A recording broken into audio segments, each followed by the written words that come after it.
it's kind of how I see the world. I see the mainstream media as a cartoonification of reality. And I find a lot of my work is just trying to complicate it. You can just kill it by complicating it, because that's the way the world is. And so I did think is in the last episode when we released the project, the goal was to use influential people just to get the maximum amount of information out there. Hey folks, welcome to the Darkhorse podcast. I have the distinct pleasure of sitting this morning, well, it's this morning for me, it's this evening for Mike, but with one of my favorite people, Mike Nayna. Mike Nayna is a little bit hard to encapsulate. I know him as a documentary filmmaker. That's the capacity in which I met him. I'm not sure that's exactly the right description, although it's accurate. It just seems to me now somewhat incomplete. Mike, welcome to Darkhorse, and how would you describe your role in the universe? Wow, it's a big opening question. Let's just say filmmaker. It's nice and neat, and then we can complicate it from there. I'm a filmmaker first and foremost. You're a filmmaker, I guess. okay. It's what I like doing. It's what I like doing with my time, and I call myself when I'm in rooms with dignified people.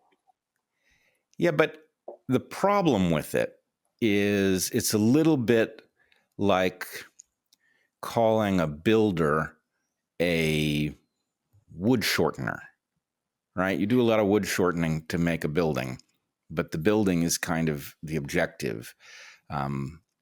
And the reason that I'm a little bit hesitant to just say filmmaker is that your films are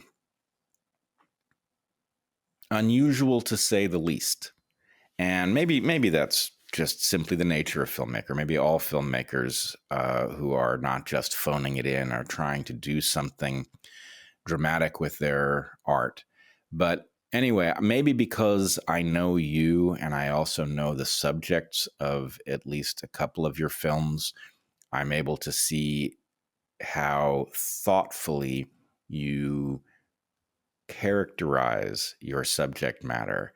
And it raises all kinds of questions in my mind about what it is that you are actually seeking to accomplish, whether it's even doable. But anyway, maybe filmmaker is exactly the right description, and I'm not giving the category enough credit. But in any case, I am interested. You're here on the occasion of the release of your latest series, The Reformers, which is a 4-part documentary on the why am I blanking on the moniker? Grievance Studies Affair, or your So-Called Squared. It's got a few different names depending on the So-Called which way you're looking at it. The infamous Grievance Studies Affair. The Grievance Studies Affair, which is an interesting episode in academic history, at least. It's one in which I play a sort of very distant auxiliary role. And we met as you were filming what ultimately went on to be The Reformers, and you did a sort of side project on the Evergreen meltdown, which I would encourage, and I have frequently encouraged people to look at, because I think it does an excellent job of encapsulating what took place at Evergreen, which I thought, frankly, was impossible. I did not think it would be possible to present it in a way that the public would actually understand what it was like. I thought they would always see a caricature. And anyway, you did a great job with, Benjamin Boyce has done a much more exhaustive dive. It's a very different corpus of work. He, of course, was a graduate of Evergreen, so he was on the ground and has a very different perspective. But anyway, and he did some meticulous archival work, which I kind of lent into to my thing, I guess. He was the one aggregating all the footage and meticulously submitting freedom of information requests, and he was even behind the camera on a few of the things. So I think he was working for Evergreen AV, and so he was very. I guess we collaborated on that series, you could say. Yeah. It is, yes, he did an exhaustive, you might even say an obsessive job of unearthing material, which I think the world has to be grateful for, Yeah. because it is in many ways a study of a kind of dysfunction that has now become so widespread that exploring how it actually unfolds on the ground is important work. It's What an you did, interesting case study. I guess I don't want to harp on too much because our audiences have seen so yeah, much of Evergreen, but Evergreen is the case study. It's kind of like a small version of what happens when these ideas reach critical mass and don't really have much of a pushback. And what happened there was fascinating. And anyone who looks through all the footage and speaks to people about what went on the ground there, it was kind of a modern day witch burning event or something like that. And it draws you in. And so you've got yourself talking about it for many years. I mean, you're part of it, so everyone asks you about it. Then you've got me, who got drawn into it and obsessively focused on it. You've got Benjamin Boyce, who obsessively focused on it. You've got Pamela Peresky, who helped Jonathan Haidt untangle it in The Coddling of the American Mind. You've got Tim Urban, who recently released his book, and there's a whole chapter on Evergreen, and he mentions the series on it. And so there's several people have reached out to me and done. Someone did a PhD thesis on it. Several people have looked in it and actually studied it in a kind of sociological way. And so there's something about what took place there that draws you in. And if you haven't seen the series or Benjamin's series, just go check it out. I think it's worthwhile. Yeah, it does draw you in, which it has just done to us once again, which, as you point out, is not the right place for us to focus. Yeah. But I will say it is cousin to your work with the Reformers, your project, in an important way, because the Evergreen Meltdown was the product of the kind of scholarship that the Social Squared folks were trying to unmask with their work, right? So they're like two stages of the same process. And in some ways, by starting with the Meltdown or releasing the Meltdown work first, you are revealing where it goes. And then it actually, I think, makes a wonderful argument for what the Reformers, Peter Boghossian, James Lindsay, and Helen Pluckrose, I take it they are the Reformers to whom you refer in the title of your doc.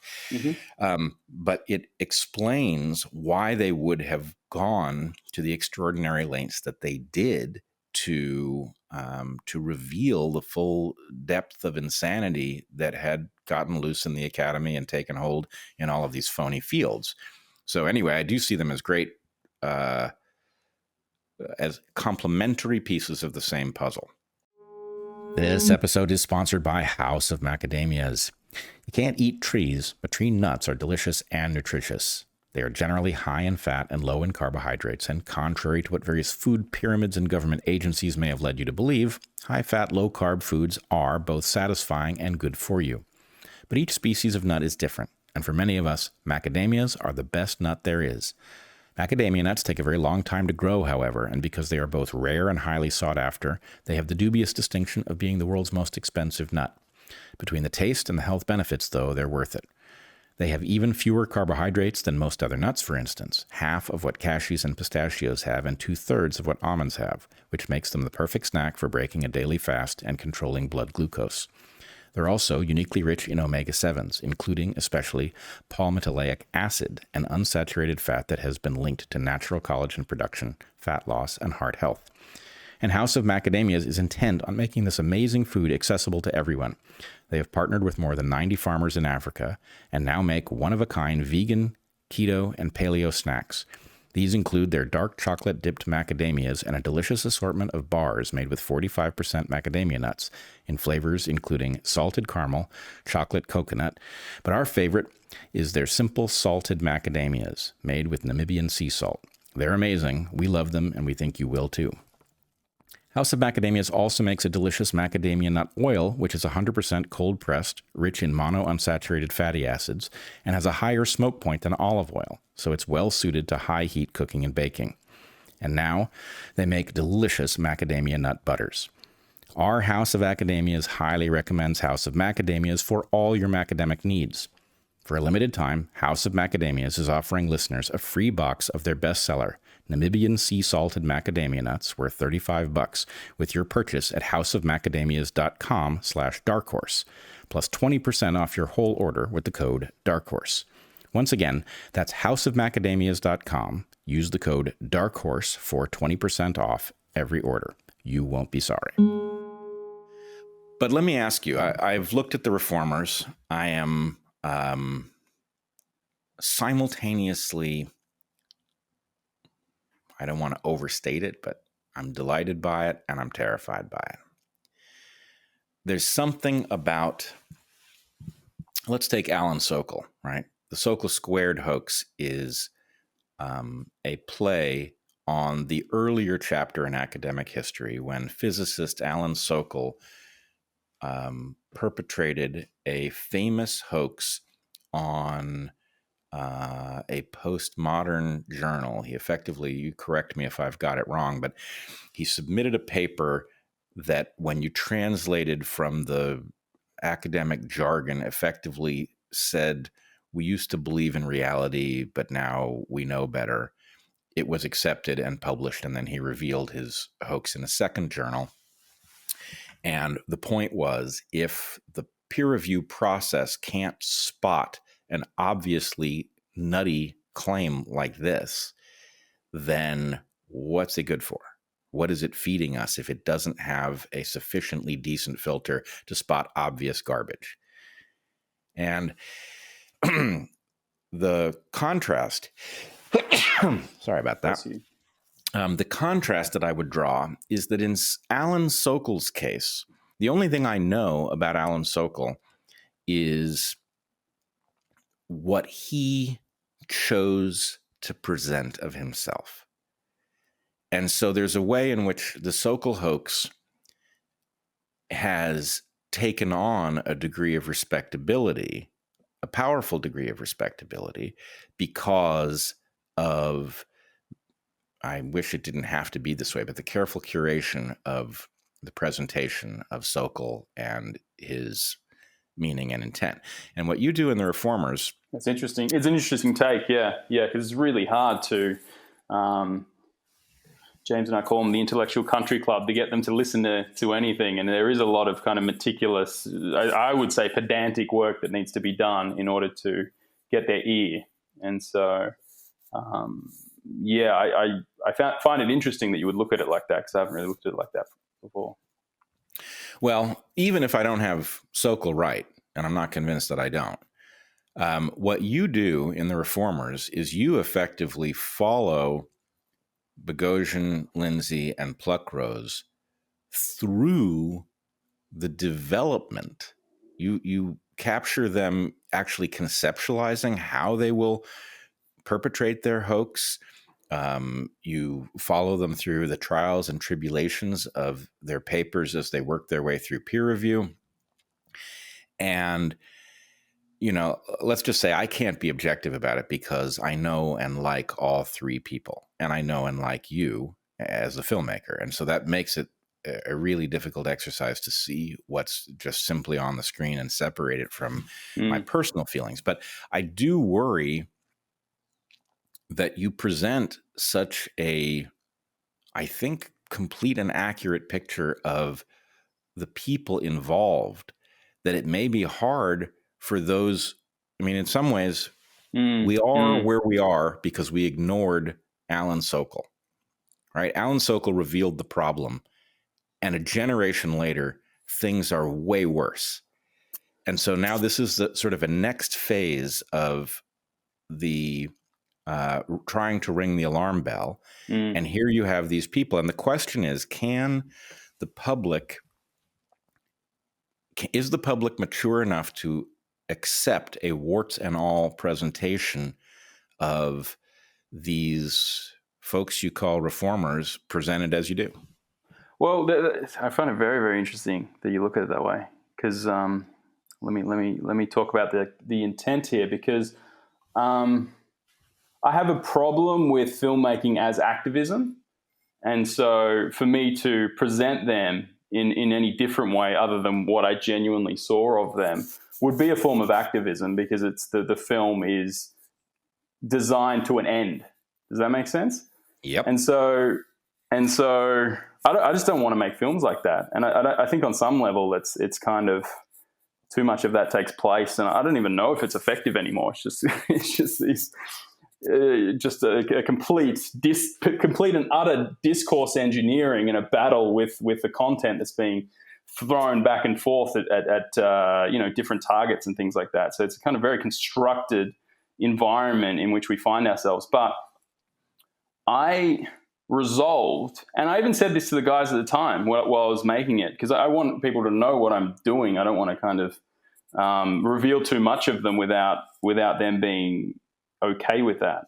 And what I did at the time was I'm happy to get involved in the project itself, and I'm happy to create some activism, which you see in part, I think it's part 4, which I get involved in the presentation of the media release and kind of present them in such a way that the Intellectual Country Club will be interested in what they have to have and actually just look at the information. But after that, I said that I'm not a PR guy after that point. I'm just going to show what I saw. And that's all I wanted to do. So I guess it's, in some sense, it's a faith that revealing all or revealing the truth as I saw it will do something, or even perhaps I don't even care that much.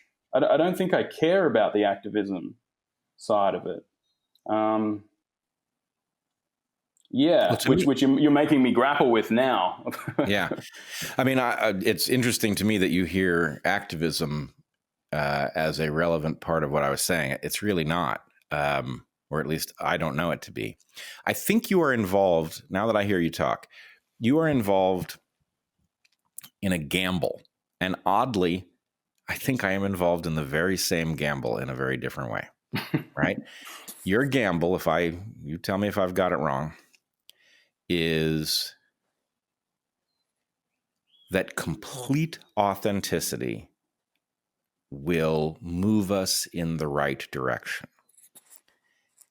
And I am pretty sure that authenticity is the reason that Heather and I survived, in some sense, what did happen at Evergreen.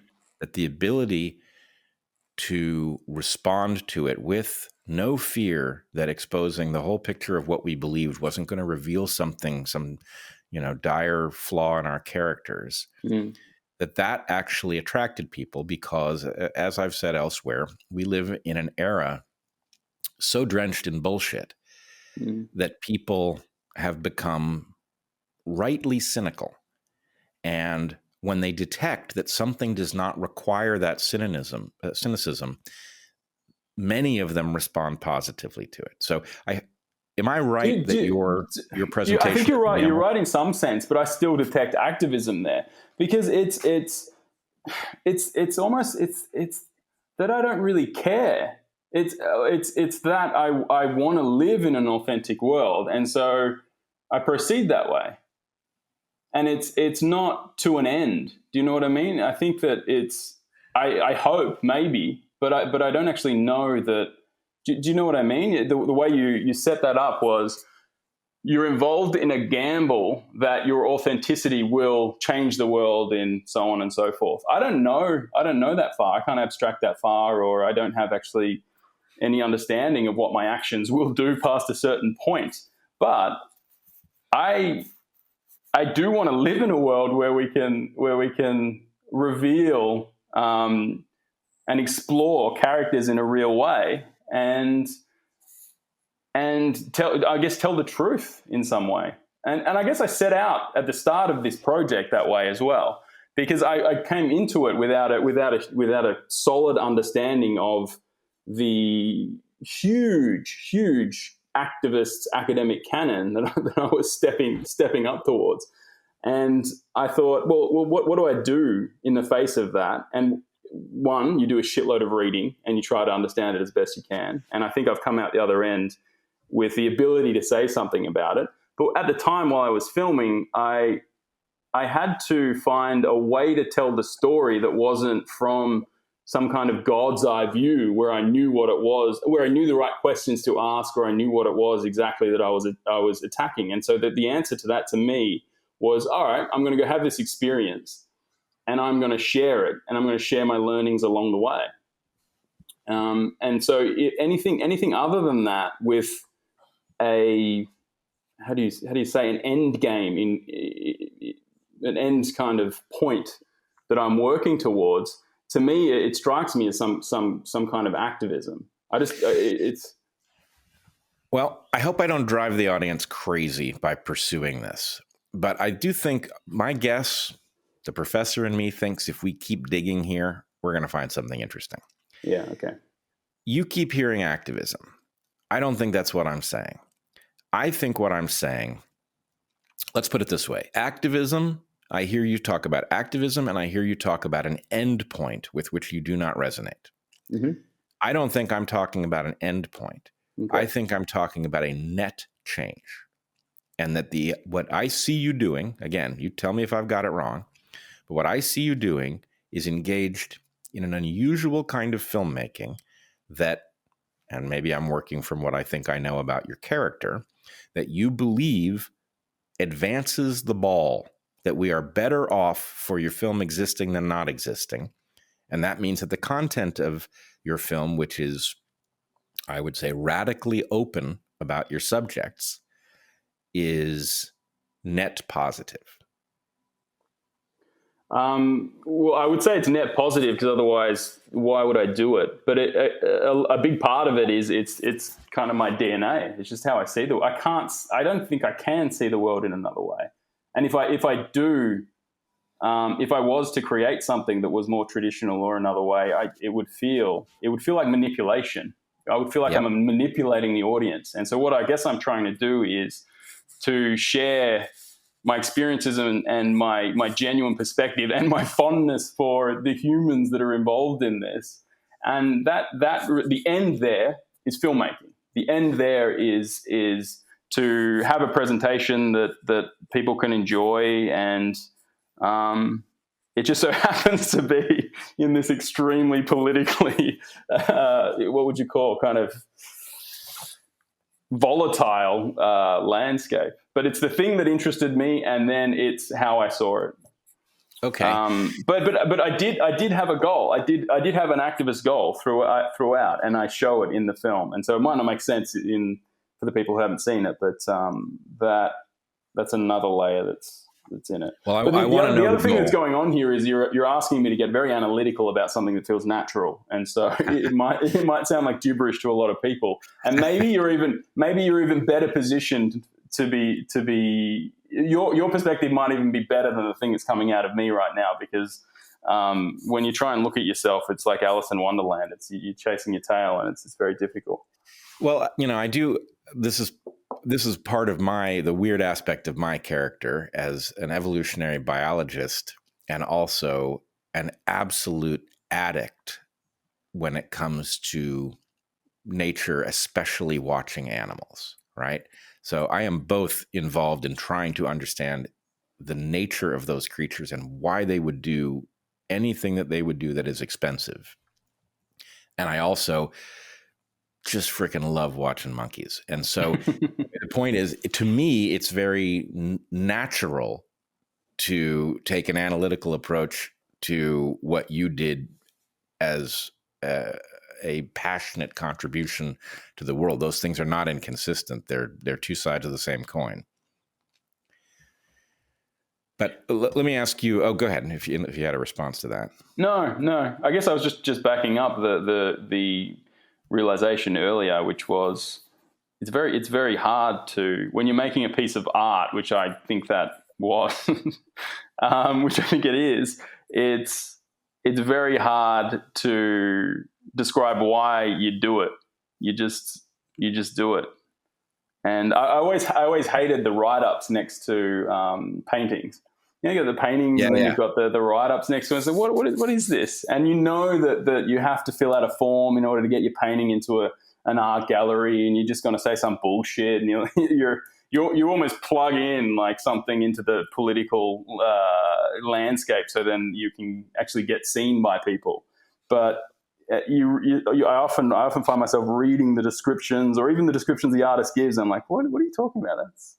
It's too, Yeah, no, I have that. different. I have that same instinct, and I'm not an artist in any realm, I don't think, but I do resonate with the idea that almost inherently, in fact, I can only think of a couple of exceptions. Almost inherently, art, in order to be genuine, has to be motivated by something other than analytical purpose, right?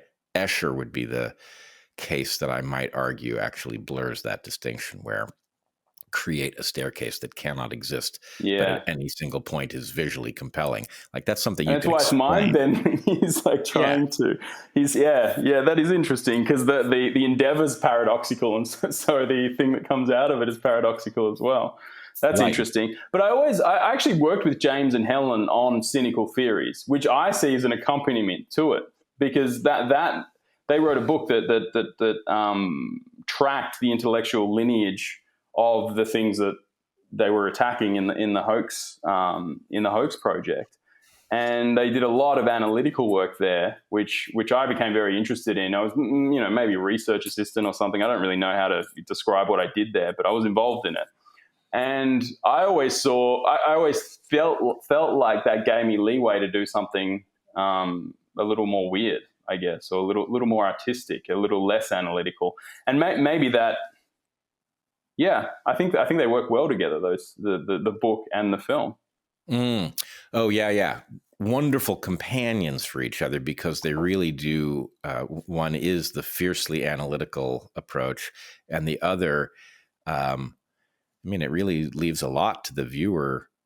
You have created a window, almost literal window into a period of history that explains an event, right? And I guess the question is, well, what will the audience think? I really, really like that, because that's kind of how I thought about it. And also I walk around that window, like I'm messing with the fourth wall in it, and so I'm walking around that window and turning it around, and I really like that. Yeah, I really like that. I mean, there's one scene in it that is there's a thing that James Lindsay has been taken to merciless task over, which is his, I don't know, experimentation in his own backyard with some absurdly long sword that he's like an anime size. Yeah, it's like an anime size sword, and he's doing some combination of Tai Chi. I don't know. He's doing some art. It's a martial. I've forgotten the name of it, but it's a martial art that he really likes, and it's quite graceful. It's like I call it sword dancing. We made a song to go underneath it, and we called that sword dancing. Right, it's sword dancing, and my feeling is this is beyond critique. Right, the fact that James gets something out of this, there is literally nothing that you can say that calls it into question in any regard until it becomes public, and it is so easily mocked, right? Yeah.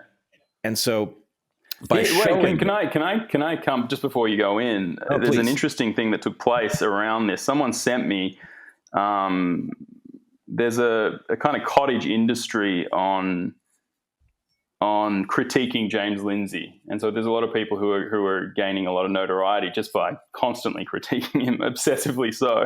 And someone sent me that a post or a series of posts from one of these guys who had paid to see the film and then ripped sections of it and then was sharing it to mock James.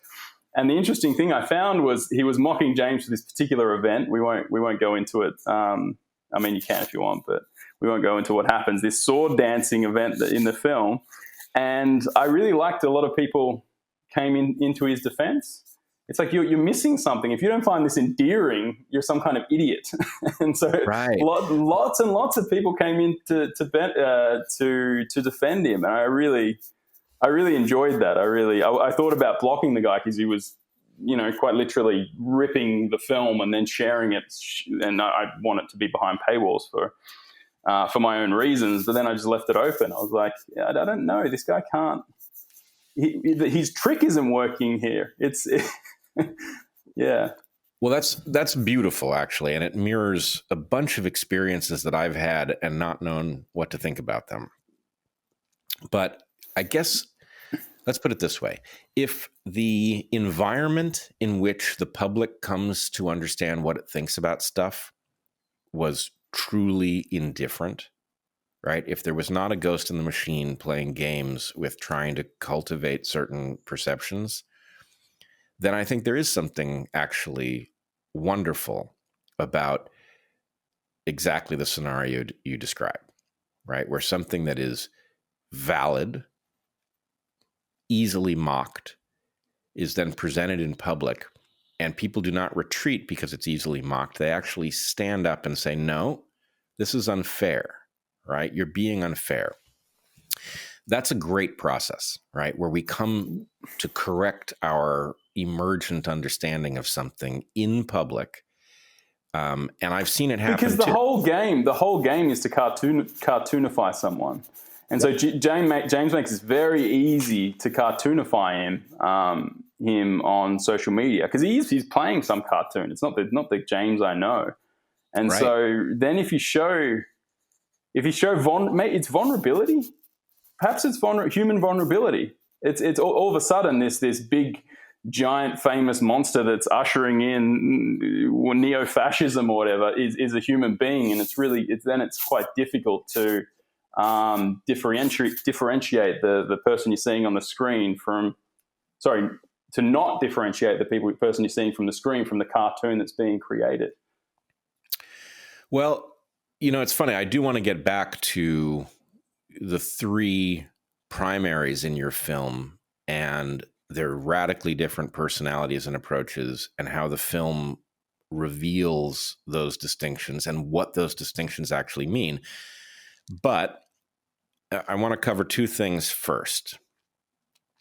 One, as somebody who has been demonized and falsely portrayed and cartoonified almost endlessly for the last 6 years, I resonate with the idea that one approach is to try and put enough pieces of what you actually are in public that it becomes almost impossible to portray you as anything other than you actually are. In other words, if you're comfortable with a warts and all presentation of yourself, one way to immunize yourself from some of it is to be more complete than you would like to be, right? And I have noticed that the next phase in that arms race is a concerted effort to get people to feel icky for giving you a chance, right? In other words, there's an army of sock puppets that erupts in the replies to anything I do. And its purpose is to create the impression that I have been discredited, and that anybody who doesn't see through the obvious bullshit that I am putting into the world is themselves revealing their own mental deficiency, right? Now, this is nonsense, but the point is, if you didn't know who I was and you encountered that, you might think, oh God, I don't see through him. Maybe that means I'm being a fool. And the point is, that's such an annoying thing to have to wrestle with that I'm sure large numbers of people walk away at that moment. It's not that they accept the portrayal. It's that they accept that they do not know what to think, and they don't want to take the risk of being revealed as foolish. Yeah. So anyway, there is an arms race, but I do think the unusually complete and maybe unfortunately complete picture that some of us put into the world is a defense against being caricatured. And that might be very much a description of what James is doing. That's interesting, because the people with audiences who have traveled with them a long time tend to have a force field around them. There is an attempt, often aided by the mainstream media, to cartoonify someone and then critique them into the ground with cynical critiques and gather the warts and not leave the all and just gather the warts and present them and create this effigy that people will then go ahead and burn, this digital effigy. And the kind of how would you say, the inoculation, as you put it, is having an audience that has been with you through some shit, and so who will stand up for you in these times when people come after you. It's like an arms race of building identities and influence, and then taking those identities down. And both of them employ a kind of cartoonifying or persona building. I find this line of conversation very, very interesting, because I think it's the main theme in the film. But from I didn't know I was doing it with the characters that much. I just kind of did it. But it's kind of how I see the world. I see the mainstream media as a cartoonification of reality. And I find a lot of my work is just trying to complicate it. You just kill it by complicating it, because that's the way the world is. And so I did think is in the last episode, when we released the project, the goal was to use influential people just to get the maximum amount of information out there about the project and what was happening and what we found and so on and so forth. And I thought that kind of flash flood of information would make it very hard to construct the project into something that was easily taken down. And so I think that there's this kind of mass communication strategy that can take place in these things. And I often think about how individuals are cartoonified on the internet, and how I don't see them as cartoons, and so it's hard for me to string someone up who's being shamed or something like that, because I just don't see them as the effigy that's getting burnt. But it is. I like it when people watch my films and then deliver something back to me that might be going on in them. Well, obviously this is a fascinating topic to me for reasons that are very personal. But I have had the experience many, many times, especially over the last 6 years, of encountering somebody who I had what I thought was a pretty complete picture from their public presentation. And then I encounter them in personal space, and they are very different than I had imagined. Very different. And I then watch this happen to people with me, right? People who have gotten some impression, and then we meet interpersonally, and it, in some cases, rocks their world, because it reveals how false an impression can be if you're standing in the wrong spot. And so, again, I don't want to torture you as an artist. I don't want to torture you by trying to stick the label next to the piece that you've put on the wall of the gallery. But I am fascinated by what it is and how it works. And one thing I see you doing, you make no bones about the fact in your film or anywhere else that you like the subjects that you are documenting. And that means that you document their warts out of affection and not out of malice. Yeah, they're not warts to me. They're endearing vulnerabilities. Maybe I like that. I like that more. If I was in the presence of a perfect person, I don't think I'd like them. No, you'd hate them. But yeah. but I guess my point is, look, but not out of envy, just out of you're boring. But anyway, go on. Most people are not in a position to meet James Lindsay. And the presentation that he gives online makes many of us uncomfortable, I think, right? There's stuff there that I just wish he wouldn't do. Yeah. And what you are doing is, in some sense, providing a friend-level view of the human being that is a wonderful corrective for the aggressive, for the monster. Mm-hmm. And so, anyway, again, I do think that that's kind of a gamble, but I also don't think anyone is good at presenting themselves on the internet. I think that there is some I don't think anyone is good at presenting themselves full stop. That's where you get these Yep. body dysmorphia things. It's you Right. really don't know how you look to the outside world. And most of Jungian psychology, which I find very interesting, is to try and figure out what parts of yourself you don't see, so you can come into alignment with them. But we won't go too far down that mad rabbit hole. But I think that something's taking place on the internet where we're forced to consciously construct a persona, and I think it's driving people mad. I think that a lot of people think about an identity in a town where internet hasn't come into play.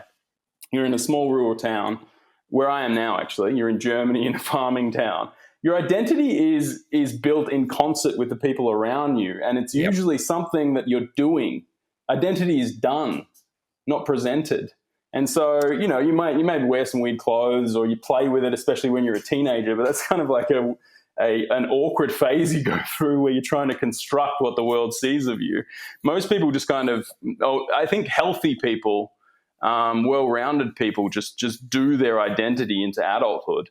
And now we're forced to construct your persona digitally, and it's also very hard to see people receive your persona in a way that you don't want them to receive it as well. And so there's a lot of pathologies around wanting to control the way that people see you, and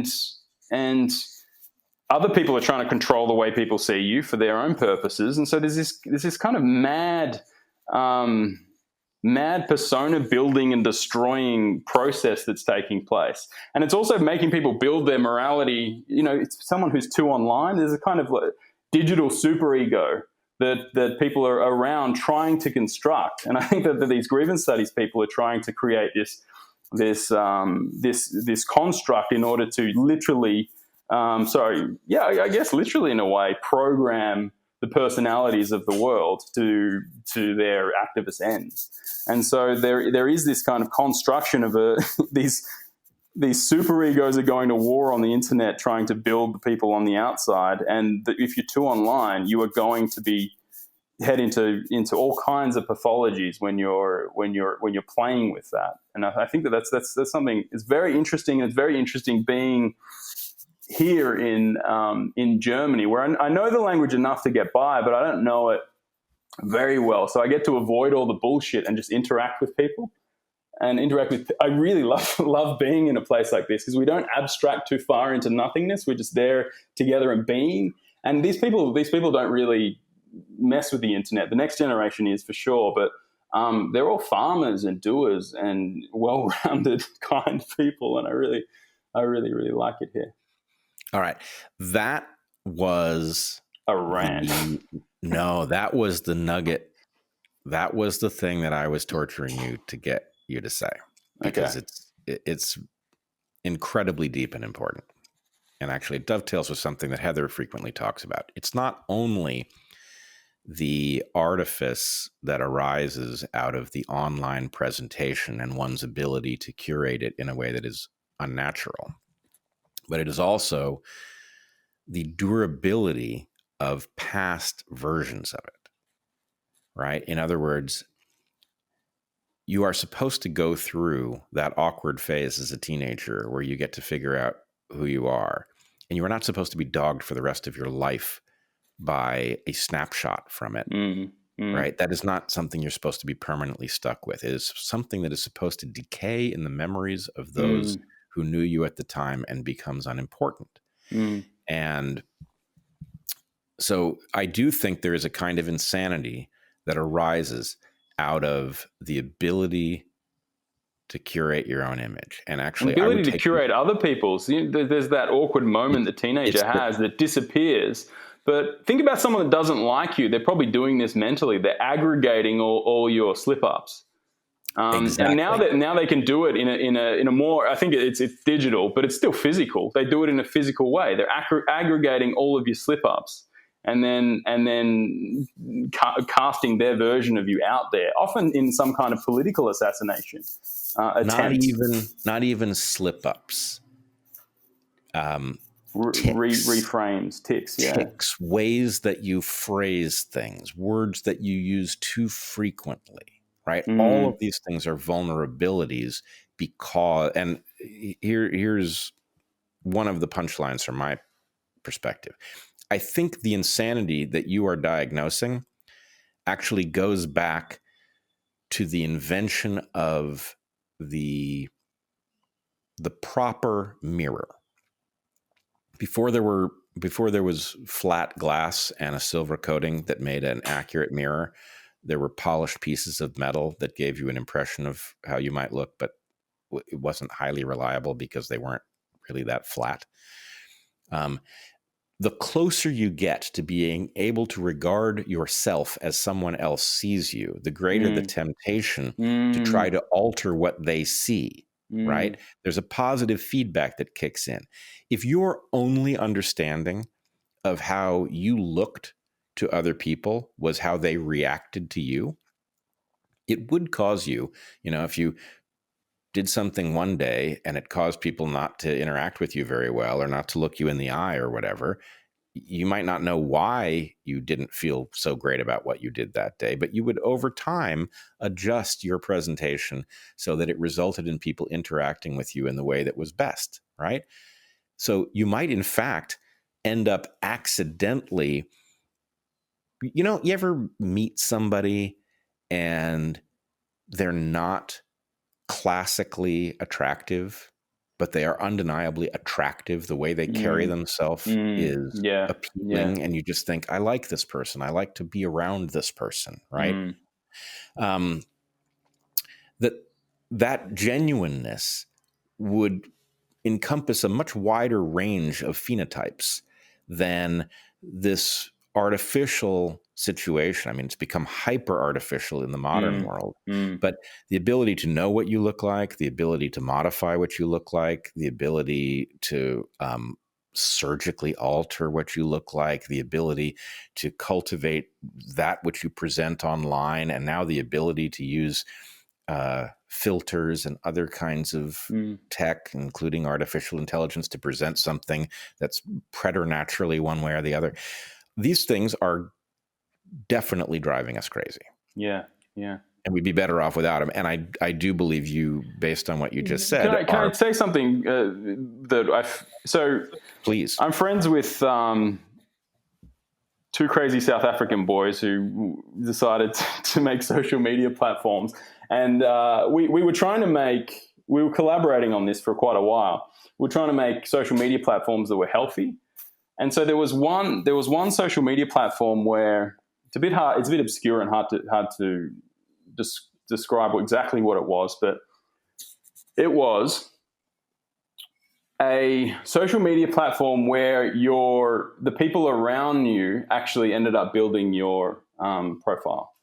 So people would write letters about someone, and then it would be an aggregation of these letters, and then you could go there and get a view of who someone was, but seen from the outside.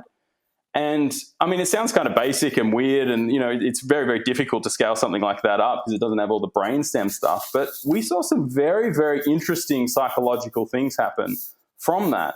I went around and shot interviews with people who were using this, and I was able to make every one of them cry just with one single question. One question. You would find one letter that said something, and you would ask them about it, and they would seriously cry. And they would be so fascinated about the way that the world viewed them that, if you look behind the scenes, you could see that everyone was looking at their own profile and rereading their own letters and things like that. And the other thing is the process of writing about someone else was very therapeutic for people. It was almost like gratitude for having these people in their lives. And so I found that very, very interesting. As I said, you can't scale those sorts of things up. It's not sugar and fat, but it taught me a lot about the psychological interface that we have with our current social media platforms. And I think it's something in that cultivation and presentation of a constructed persona, and actually analytically doing that rather than it naturally happening is very, very, very unhealthy. Yeah, this is fascinating. And by the way, that doesn't sound at all strange to me. It's not surprising to me that this hasn't taken over social media space, but um, there is something, your social group in a 300 years ago, your social group has leeway to reflect back at you things that you do need to know about yourself out of genuine concern for you. And it may do this by mocking you, right? Mm, Your friends may mm, have a good laugh about something about that you do that you don't realize is a thing. And that good laugh may be kind of painful and you may laugh along with them or you may not. But the point is, if you have a group in which everybody agrees, hey, we like you or you wouldn't be here, yeah. right? So if we're mocking you about this thing, it's not because we've changed our mind about you, right? Mm, It's part of it. It's like a mirror. It's like an intelligent mirror that doesn't cause you to obsess on something that's actually not important because you mm, can't figure out what it is. But it's actually, if done by the more decent your friend group, the better job they will do at letting you know what you need to know and insulating you from things that are probably not in your interest to know. mm, And we have lost touch with this in part because the modern internet is you have too much power to curate how you present in the world. B, you have way more antagonists than is normal for mm, life, unless you're mm, not doing anything interesting. But if you're doing something interesting, you just automatically have people trying to tear you down, looking for vulnerabilities, pretending, frankly, pretending that they are more people than they actually are, showing up mm, in places with anonymous accounts, trying to create a chorus where there's one person, trying to exploit something. All of these things are routes to a kind of insanity. And to bring it back to your art, it is a kind of antidote to this because it is undeniably, Peter Boghossian talking to you, his friend, about the status of his project while lying in his bed, under the covers, like, you didn't stage it, right? That's real. Whatever that is real, and right? that's Pete. Like, it's Pete, one of the It most is Pete. open humans on the planet. Yeah, yeah. Yeah. He is. It's strange. I was watching it and I thought, there's a part of me that wants to apply the term guileless to Peter Boghossian. It's not the right term, No. right? He is like a noble, impish. He's like what he is? He's like the coyote character or raven character from Native American myth, the sort of mischievous um, creature that reveals your foibles, that kind of thing. Yeah, yeah. I mean, is that wrong? It's the joke. The Joker. It's the same thing, right? Yeah, Yeah, the yeah. The trickster, trickster.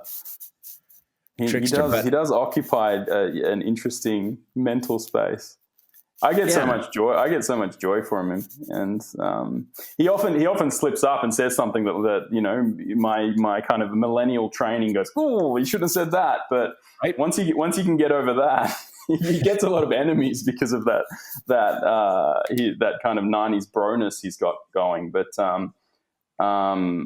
if you can get past that, he's an endless well of joy and Pete moments. There's all these like really funny Pete moments that I can just.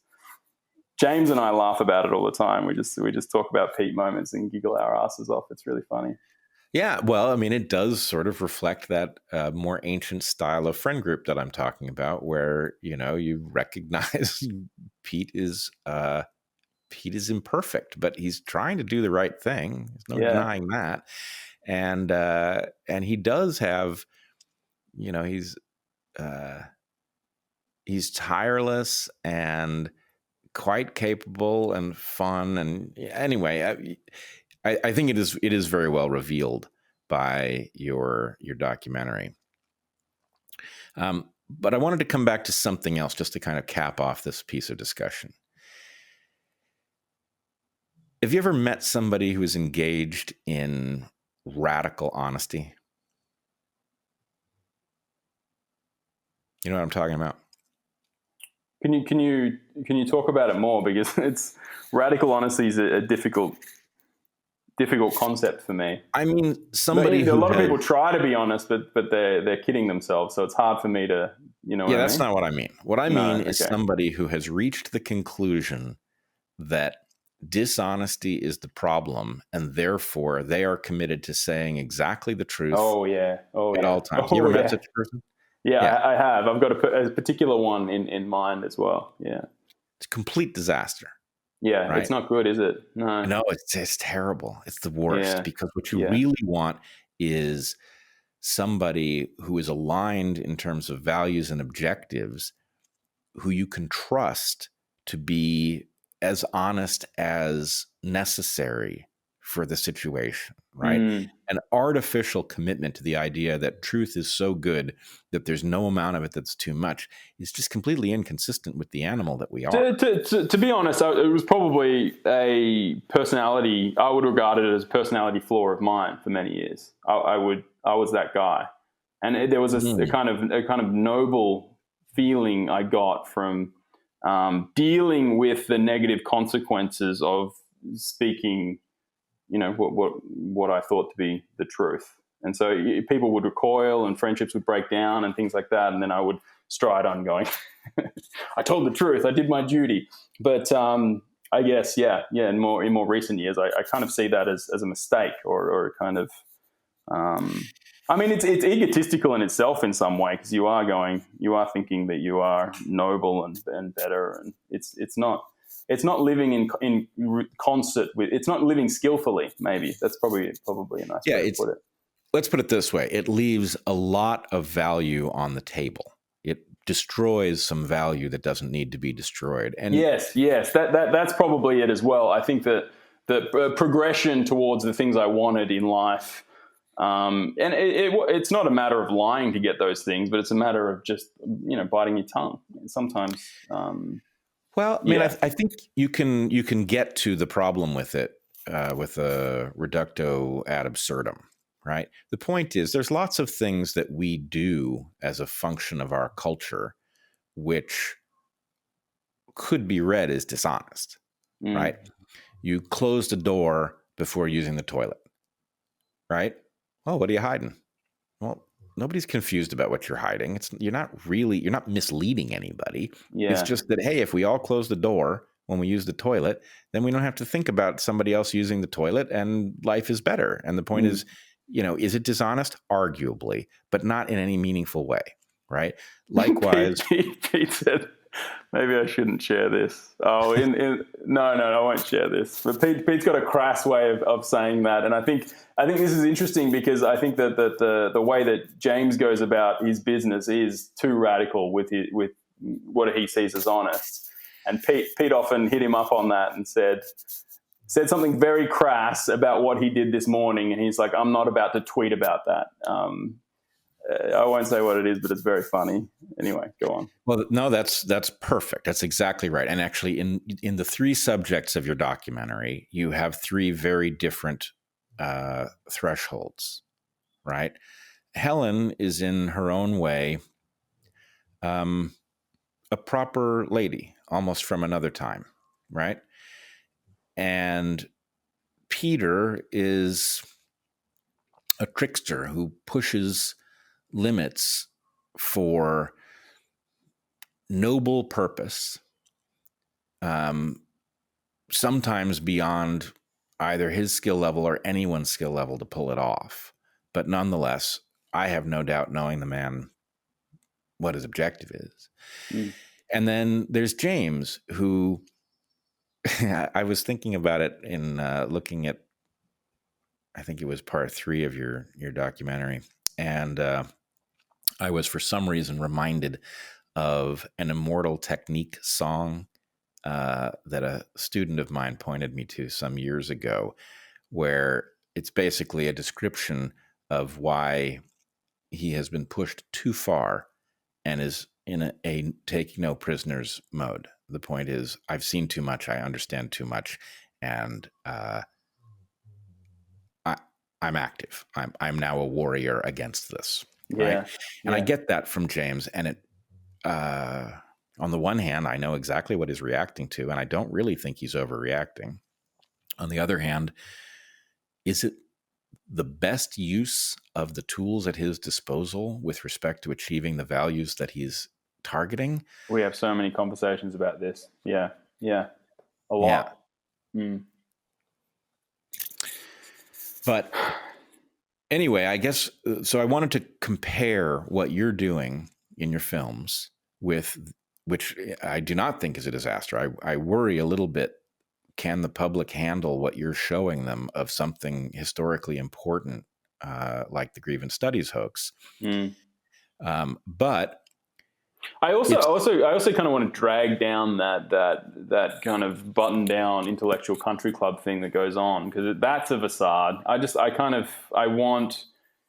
the dirty, grubby people that can do exactly what the guy in the suit can do, but doesn't need all that crap. And I know you do need. There's a lot of customary behaviors within academia that me, as a kind of Far Eastern suburbs boy, entering that world, I don't like it.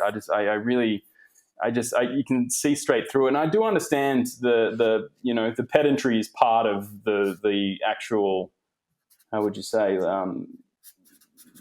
tradition and what you have to do. And I understand that there are some, it's not all customary and it's not all social, because the underlying thing that you guys are trying to do within academia is very important and should be respected, and so on and so forth. But there's all these social behaviors that I think are built on top of that I would like to drag down, because I want anyone who can do the thing to do it and for them to be accepted. And so maybe that's part of it.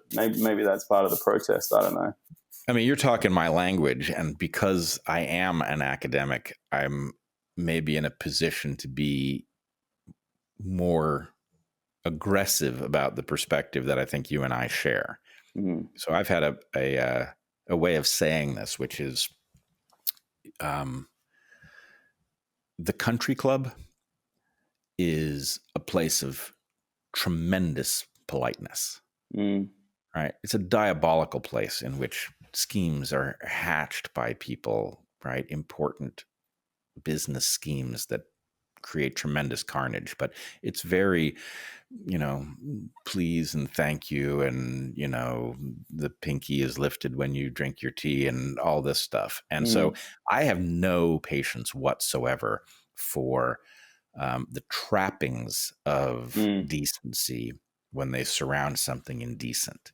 And the destruction of the academy has left a facade of academic behavior behind that I find completely intolerable. And I find that very interesting, because I was about to pull back what I was saying before because I appreciate someone like a Roger Scruton, or there are a lot of these English-born and educated people that are the thing that we're talking about, and there is something authentic there, and I like it, and it kind of even being around it makes you want to stand up a little more straight. But so yeah, I was trying to separate what it is that I recoil from, the customary behaviors that I'm looking at, and something like that, which is actually beautiful, So I like that you said that, because it puts it into perspective. But anyway, go on. Well, I mean, I think the thing is, I want there to be an academy, right? I would love it to have beautiful buildings that do make you want to stand up straight. And I would like it to employ people who provoke you in the classroom to live up to the standard that they set. All of that stuff sounds great to me. But I'm now allergic to it because I've watched it be the only thing that remains, that something has invaded that structure. Oof. And it has replaced the science with something that looks superficially like science, but isn't, right? This looks like a truth-seeking institution, right? It speaks as if it's a truth-seeking institution. It is anything but. It is a truth-obscuring institution. And so, in this way, I'm almost on James' page here, where what is taken over that very important structure is unforgivable and dangerous. And so I'm all about storming it from the outside and not pretending that it's better than it is. And like you say, I love it when somebody proves that they can do the thing, but they don't look like the academy that has now become a farce. Yeah. Right. Yeah. I love it when somebody does great science or deeply insightful. I just love it when people are doing the thing and have done the homework. And when you're in the presence of someone like that, you don't need patches on your elbows and smoking pipes and all those weird customary behaviors that we know. The rich mahogany and leather-bound books. You don't need any of that when someone's done the homework. And you know when you're sitting in the presence of a person like that. You do. And I wish the public understood how little the degrees imply about whether or not somebody should be listened to. Right? And I say this as somebody who has a PhD, right? And I'm in no way embarrassed by what I did to earn my degree, but I also know that degree does not in and of itself mean a damn thing. It means that you had the persistence to get the degree, period. Doesn't mean you know anything. In fact, it might mean that you have spent 6, 8, 10 years making yourself dumber. That is something that frequently happens. And I will say I don't know how much you and I have probably talked about this, but I was an absolutely terrible student. And not because I disrespected the idea of being a good student. I just didn't have the skills for it. And when I became a professor, one of the weird things about Evergreen was that it gave you, because the founders of the college literally threw out every single normal structure that a college would have, right? There were no departments, there were no majors, there weren't even classes. We had programs that could go on for a full year in which a student took one program at a time, professors taught one program at a time. These things were sometimes team taught because students didn't have multiple obligations. You could take them into the field. I used to take them into the field all the time with no particular purpose, just to get them to let their guard down and talk to each other and talk to me and think about things deeply and stop thinking that class stops at the end of the period or whatever. But anyway, the point is, in that milieu, I would have felt like a phony if I had taught in a way that wouldn't have worked for me as a student, right? So I had to throw out all the normal professor stuff, and I had to start more or less from scratch and figure out, how can I teach in a way that's effective at reaching students and giving them something valuable, but is not a betrayal of my own obstacles in school, right? Does not pretend that I'm assigning them to do things that I would have failed to do, right? And one of the punchline of this story is that when I was in front of the class, I was aware that I was very much the same person that I was at home. I was very much the same person that I was in front of my kids.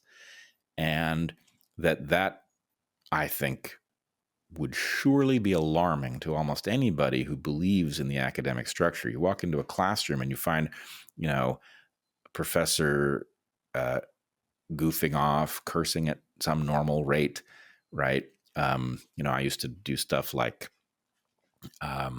if I detected that a student was trying to game the system by telling me what I wanted to hear, I would latch on to what they were doing and I would mislead them as to what I wanted to hear. And I would get them way out on a limb, right? And then I would saw it off behind them, right? Because I don't want you doing that. You won't learn if you please the professor. If that's your game, you will not learn. So unless the professor's very good, sensei behavior. Yeah. Yeah. I thought of it not as sensei stuff. I thought of it as, imagine that I was a tennis pro, right? And I had a bunch of students who didn't know how to play tennis, right? I could spend all day at the board diagramming shit and telling you about the way tennis is played by people who really understand, or I could get on the court and I could volley with you and I could put the ball just out of your reach so that you would get better at knowing where the ball was going and you would extend your reach, right? And so it was like, well, do I know anything that's more useful than just volleying with these people on the topic that they signed up to learn? Yeah. Right. So anyway, the doing thing is key. It's way better than the explaining thing, in my opinion.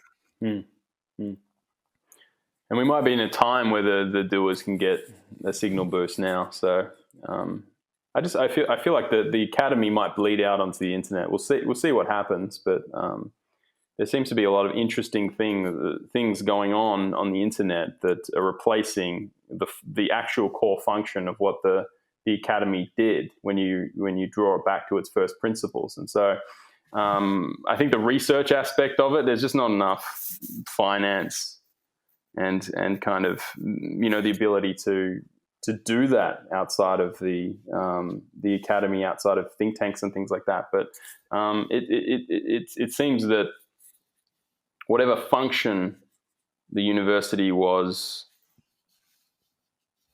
providing civilization, there's opportunities to. First of all, it's not really doing that at some scale, and then secondly, there's a lot more opportunities to just do that thing outside of those walls and the mahogany and leather-bound books. I believe you're being far more careful than you need to be on this front, and in fact, I would argue COVID perfectly reveals the problem, right? It's not that the academy is falling down on its obligation. It is actually actively making things worse, right? And you could say that the same thing for the official halls of medicine. You could say the same thing for the journalistic institutions. You could say the same thing for government. And that is a truly terrifying thing to discover. I'm personally a little annoyed because I feel I've been trying to call attention to the hazard of capture for 15 or 20 years. And the problem is the whole idea of capture is so boring that it's impossible to get people to pay attention to it enough to understand how much danger it's putting them in. And so we are now decades late in addressing the problem. It's been a runaway problem, and it's fully captured almost every institution, maybe even every institution above a tiny size. But having discovered that, and I believe, how could you miss the across-the-board failure that was COVID, right? Every single institution fell down on its obligation to you, and that not only left you adrift, it actively steered you into self-harm, right? Once you know that, then it's not exactly clear what you're supposed to do, but it is clear that you need to figure out what to substitute for that institutional layer, right? It's not hard to beat an institutional layer that is actively steering you into self-harm. And so what you're pointing to as the internet being a place where we are discovering what else might do that job, I think is quite right. And we're doing it. It's noisy. Very noisy. Yeah. I think, things will get worse before they get better, but you can only try. And I think there's some very interesting stuff happening. And opportunities for very interesting stuff to be discovered and done. And so, why not be a digital pilgrim and try and build that world? So I know you've been down this road fairly far, digital pilgrims and new Protestants, I've heard you talk about. What do you see as the route forward? What you say you see some hopeful signs. I guess I see a few as well. But what do you see that makes you hopeful, and where do you think people should be looking for a better direction? It's hard to say I'm hopeful because I think things will get worse. But I do also see a scattering of opportunity all over the place. We've got all kinds of technology at our fingertips. We've got a lot of interesting and motivated people that you can get in contact really easily. I mean, there's something about the film, if we want to bring it back to that, is it's a very digital story. How strange that these people could even contact each other. And I'm in Australia. James, the southern part of America, Pete, the Pacific Northwest, Helen in the UK, and it all seemed to work, and we were collaborating, and those things weren't possible before. Maybe snail mail, you could do something, but it just wouldn't happen at the rate and scale at which it's happening now. And so I'm utilizing the technology at my fingertips to have all these really interesting experiences. And so I think it was horrible when I was in Victoria during the lockdown, and that was a very, very horrible time because all my opportunities were squashed into nothing, less than nothing. It was really, really a horrible time. But now I'm overseas and meeting with people and, making some money from the film, which is really cool. I'm starting to be a little bit more optimistic again. But had we had this conversation, let's say, even a year ago, maybe I would have been speaking very, very differently. So I don't know what I can say as to the macro events that are going to take place. If the planet had a dashboard, every one of the lights would be flashing right now. So I'm not super confident that we're not going to see some major changes and some really horrific events. But if you boil that down to my first person experience and the opportunities at my fingertips now, I'm a little more optimistic from that level, from the ground level. Well, let me try to point the evolutionary lens at that a little bit, because I see the same thing, and I think your description, every single light on the dashboard would be flashing red based on all of the failures, the simultaneous failures. And incidentally, they're flashing red in a system where we have allowed the fail safes to be unhooked, right? We have a fragile system.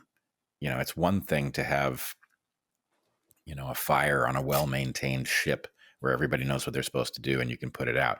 It's another thing to have had somebody throw out the fire protocol so that the extinguishers are, nobody's checked them in 10 years and, the smoke detectors have had their batteries removed or whatever the problem is. And that's, we have all the lights flashing and a system that can't handle one disaster, let alone 10 simultaneous ones.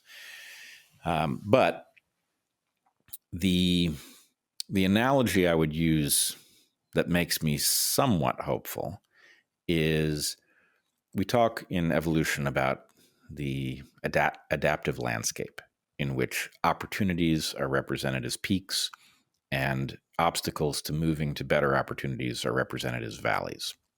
And I won't go into the detail about why it's so useful to evolutionarily think this way. It reveals certain things about evolution that are counterintuitive once you start thinking in these terms. But one thing I can say is there's no guarantee that as you descend into a valley that you survive and you emerge to climb a peak on the other side. No guarantee at all. But what is guaranteed is that it's very unlikely for you to move to a significantly higher peak without going through a valley, right? You can go into the valley and your telemetry can be off and you can point yourself in a direction where there's no peak. That's a disaster and you go extinct.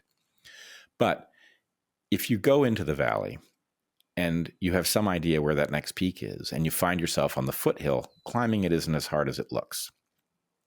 So I guess what I would say is the fact that things are very, very dark is not information one way or the other about what the future is going to look like, right? It's necessary that we go through a dark phase in order to be motivated to climb that next hill. Growth spurts are painful. It could be, a civilizational growth spurt that we're going through, but it's going to hurt. Well, let's hope it is. Let's hope our telemetry is good. But, I mean, people can detect this in their own personal lives as well, right? Very dark stuff actually precedes a radical reorientation of your life that allows you to do something new that maybe you didn't see coming.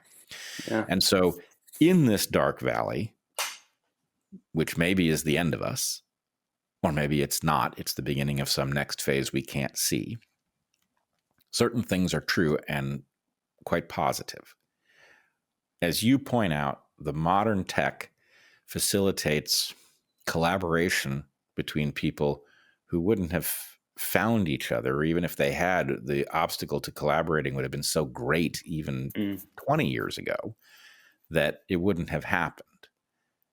But in this era, we have tools that if we can keep them from being commandeered by whatever the authoritarian monster is, we can utilize. And the beautiful thing about the era is that the force that wants above all else to prevent meaningful change, which I call Goliath, but you can use your own term, that force has simultaneously demonized all the best people, right? It has shoved them out of normal trajectories. It has purged them from the institutions, right? And so, to my way of thinking, Goliath has created a dream team on the outside of the institutional layer, right? And let's put it this way. I don't know where we are in history, but I sure as hell know what team I'm on. And you just had a very interesting. I've been reading a bit of this elite theory that all the post-liberals are kind of circulating in those post-liberal circles, and it's you've just created your own Bret Weinstein high version of this elite theory, where there's not an adequate circulation of elites, and they've got the problem now that the elites have, a new elite network is growing outside of the kind of established order, and there's a lot to it. There's a lot to it. It's a very compelling argument, and it maps onto how power is working right now. I do worry that that's the story that animates me. You know, we're on a podcast called The Darkhorse, and there you go. You know, the Big Short is one of my favorite films. So mine too. If someone is going to like that as an animating narrative, it's probably you and I. But I think that it does map onto to a lot of real world observations. I like to observe things and then theorize afterwards. And I think. Anyway, that's the one. I think I'm with you. All right. Well, I want to fix one thing though. You said elite, and my blood pressure went up, and not in a good way. Right? What have you got?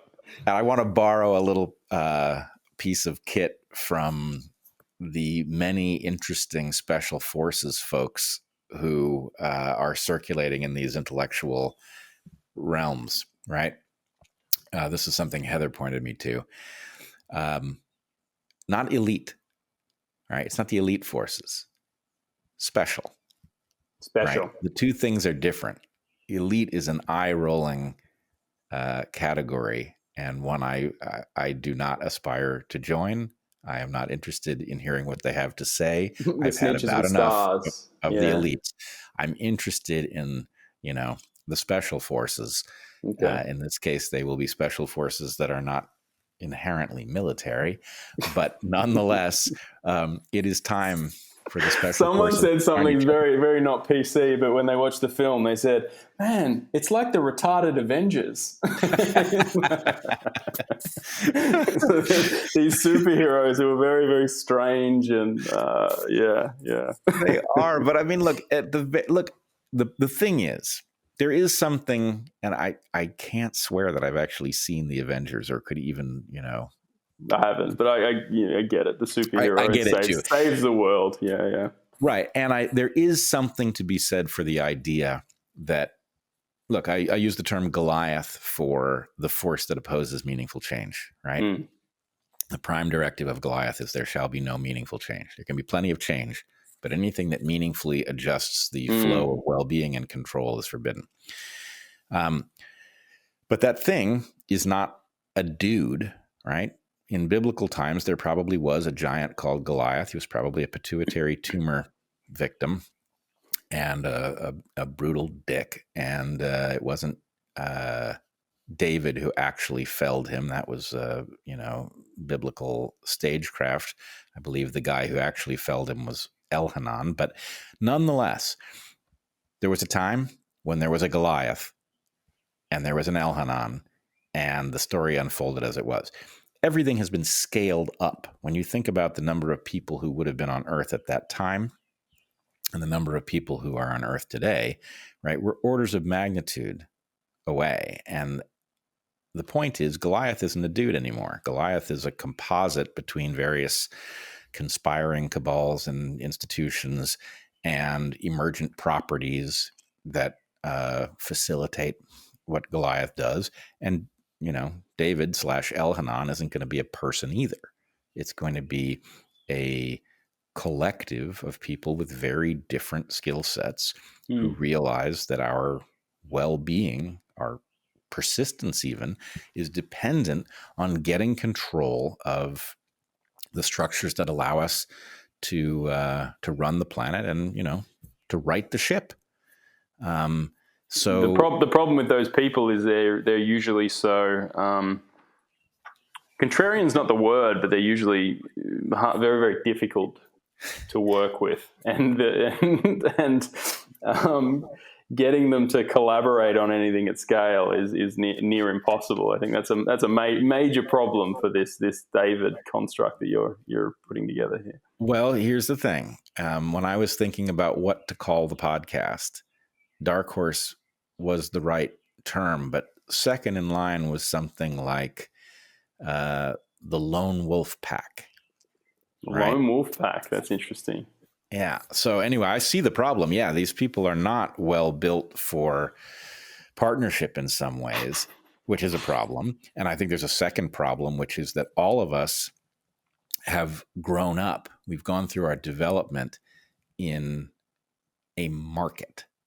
And a market teaches very bad lessons about partnership because effectively you source all kinds of things on the open market that become shallow when you do, right? If, the job once done by a trusted friend or a clergy member is now done by a psychologist you pay by the hour. That's interesting. Yeah, that is interesting.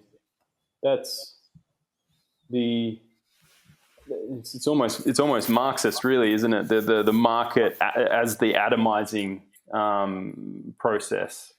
Yeah, I haven't really considered it in that way, but yeah, that is what happens, right? Yeah, it is what happens, and it teaches us very bad lessons. So, I worry when I hear the modern special analytical forces considering how to organize. I worry that people aren't even aware that they have, they may be very good at certain things, but that there's a skill set in which they're novices that actually they need to become much better at if they are to accomplish the job. And it has to do with deep human partnerships of the kind that maybe now we only see on battlefields. Yeah. That's interesting. There's definitely some food for thought there. Yeah, for sure. Well, are there other topics that you would like to cover before we close this out? I don't think so. Yeah, let's do it again sometime. I always enjoy talking to you. Yeah, always enjoy talking with you as well. You're never in the same place. You seem to move around a lot, which it's a weird nomad. It's I don't feel comfortable in Australia anymore, so I'm trying to be somewhere else, but my visa keeps disappearing, and so I'm always at a new place. On the move. All right. Well, okay, Mike Nayna, it has been a real pleasure, and we have gone places I did not foresee. Which is always great. Your current project is The Reformers, a 4-part series which people can find on your Substack. Yeah, Michael Nayna, Substack.com. Michael Nayna, Substack, and Nayna is Nayna, right? That's it. Great. Anything else you want to point people towards? Twitter handle? Yeah, just type in Michael Nayna or Mike Nayna, and then you'll see it all. All right. Awesome. Well, thank you so much for joining me, and I look forward to seeing your next project and to talking to you about what it looks further on through the Adaptive Valley. Thanks for having me. Yeah. All right. Be well, everyone.